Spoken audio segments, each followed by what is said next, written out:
If you are stuck on the star chart, or your weapons feel like pea shooters, stop grinding for new weapons. The problem isn't your gun, it's your mods. Warframe is weird. Leveling up a weapon doesn't make it stronger, it just gives you space to put strength into it. Today, I'm going to show you exactly how to mod so you can clear the star chart without a headache. Let's get into it. Think of Warframe like a battery. That number in the top left, that is your mod capacity. Every mod you equip drains that battery. If you have 30 capacity, you can fit 30 points worth of mods. But here is the mistake everyone makes. Do not fill every slot with unranked mods. One maxed out Serration mod is stronger than 8 unranked garbage mods. Quality over quantity always. When it comes to leveling mods up, it confuses people. Some people always say max everything out, but that's just a waste of resources. The best level to get your mods to is either level 6 or the number after 6. That way you're going to have enough stats to deal damage, survive, or just have fun. You can clear a star chart with ease if you get them to that level. You see these symbols in the corner of the cards? This is the matching game. If you put a mod into a slot with the same symbol, the cost gets cut in half. A mod that costs 10 energy now will only cost 5. This is how you fit the big builds. Always match the symbols. If the symbols don't match, it costs more. Don't do that. To get your in-game builds, you're going to want to have a symbol on each mod slot. Then that way, once you've been able to max out all your mods, you're going to be able to fit it onto your warframes or weapons. But you're going to need forma, and like I've said in the last videos, I always like to have forma crafting. So if you do that tip, then you're going to have enough forma for when it comes to the end game to get that OP build or that nuke build that you really want. There are hundreds of mods, most are useless. Let's filter the trash, the scrap list. First, ignore niche mods like Warm Coat, Diamond Skin, or Eagle Eye. They are noob traps. Also, be careful with the mods that say +slash, +impact, or +puncture. These are misleading. They don't add new damage like fire does. They only boost a tiny sliver of what you already have. The math is bad. Scrap them. For instance, my Atomus doesn't have any puncture damage. But if I go and add the no return mod to my Atomus, it doesn't do anything. It's just a waste of a mod for your secondaries if there is no puncture damage already there. But on my Bratton, it has 12.3 damage for puncture. So if I go ahead and put on the piercing hit puncture mod for my rifles, it will then go from 12.3 to 14.1. You don't have to have these mods. I like to keep one of every mod just in case. But if you want the endo, don't be afraid to scrap the mods you're not using. These mods are niche and can only be applied to certain weapons.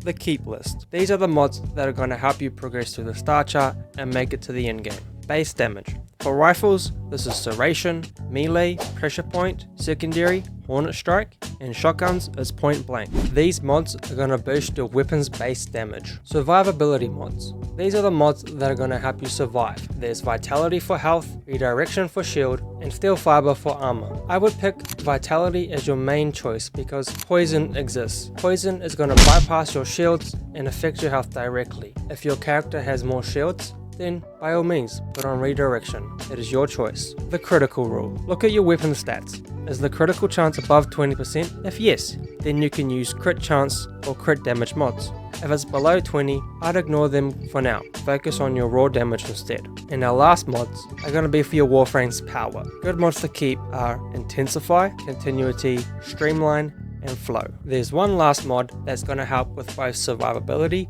and your Warframe power. That's Equilibrium. It's going to convert health orbs to energy and energy orbs to health. This is where your damage actually comes from. Elements. When you combine two elements, they transform. There are 3 elements that will predominantly help you through the early game, those being Viral, Corrosive, and Heat. Toxin plus Cold equals Viral. This increases damage to health. Viral increases the damage you deal to health by 100% for 6 seconds, increasing to a max of 325% at 10 stacks. It is the best element for most of the star chart. Toxin plus Electricity equals Corrosive. This eats armor. It degrades a target's shields by 26% for 8 seconds, stacking up to 80% at 10 stacks. Corrosive is best used against the Grineer. Heat.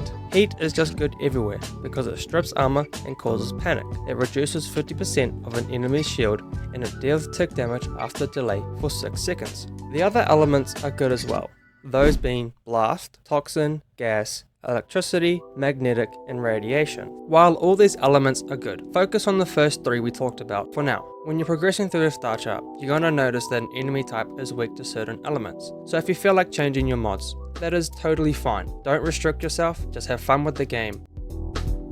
There are 3 mods that are going to deal bonus damage towards a certain faction, those being Bane of Corpus, Bane of Grineer, and Bane of the Infested. This is just going to give you bonus damage for certain enemies when you hop into the star chart missions.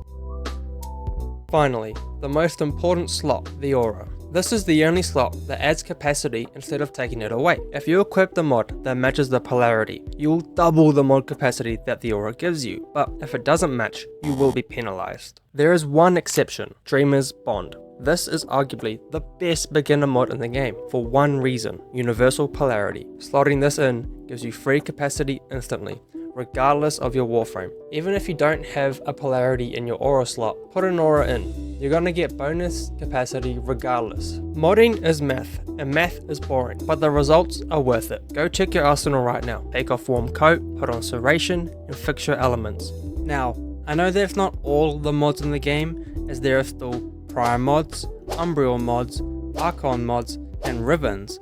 They're more mid to late game mods, so I wouldn't worry about them now. If you're a veteran watching this, what is the biggest modding mistake you made when you started? Drop it in the comments to warn the new players. And if you're a beginner, what's something that's confusing you? Let me know and I might make a video on it in the future. If this helped you understand the system, hit the like button so other Tenno can find this guide. If you're new to the channel, hit subscribe. And if you haven't already checked out my previous videos, here's the playlist. I'm simplifying Warframe for you in this playlist, so go check that out. Thank you for watching, and I'll see you in the next one, Tenno.